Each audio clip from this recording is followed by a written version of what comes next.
Last Thursday ஒமானில் வந்து holiday இருந்துச்சு இல்லையா, அப்போ ஃப்ரெண்டு ஃபேமிலி சொஹார்லேருந்து வந்திருந்தாங்க. லஞ்சு பார்க்கில் வச்சு எல்லாம் சாப்பிட்டுட்டு அப்படியே மெக்டொனால் போனோம். அங்கே வந்து இந்த ஐஸ்கிரீம் ரொம்ப க்ரீமியாக சூப்பராக இருக்கும். 100 பைசே ஆஃபர் போடுற டைமு இன்றைக்கி கொஞ்சம் அதிகமாக இருந்துச்சு. ஐஸ்கிரீமை சாப்பிட்டு அப்படியே வண்டியை டேரெக்டாக தார்சைட் பீச்சுக்கு விட்டாச்சு. தார்சைட் பீச் வியூ வந்து ரொம்ப சூப்பராக இருக்குங்க. நீங்கள் இது வரைக்கும் போகலை அப்படின்னா விசிட் பண்ணி பாருங்கள்.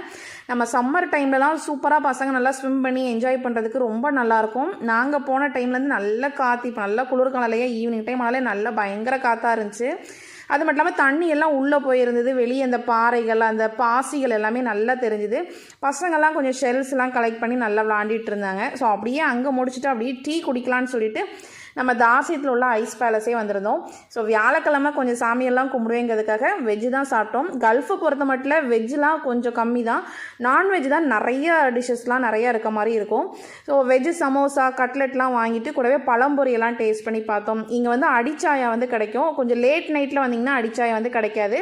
ஸோ டீ கொஞ்சம் ஸ்நாக்ஸ்லாம் சாப்பிட்டு வீட்டில் போய் சாமியும் கும்பிட்டுட்டு அப்படியே ஒரு அக்கா வீட்டில் நைட்டு டின்னருக்கு வந்து ஃப்ரெண்டு ஃபேமிலி எங்கள் எல்லாரையுமே கூப்பிட்டுருந்தாங்க. ஸோ அங்கே போய் கொஞ்ச நேரம் நல்லா ஜாலியாக டைம் ஸ்பெண்ட் பண்ணிவிட்டு டின்னருக்கு சூப்பராக வந்து பரோட்டா, இடியாப்பம், சிக்கன் இந்த மாதிரி வெரைட்டியாக சூப்பராக பண்ணியிருந்தாங்க. ரொம்ப சூப்பராக இருந்துச்சு. அப்படியே சாப்பிட்டு கொஞ்சம் டைம் ஸ்பெண்ட் பண்ணிட்டு அங்கேயே தூங்கி எழுந்திரிச்சு வரதுக்கும் லேட் ஆகிடுச்சு.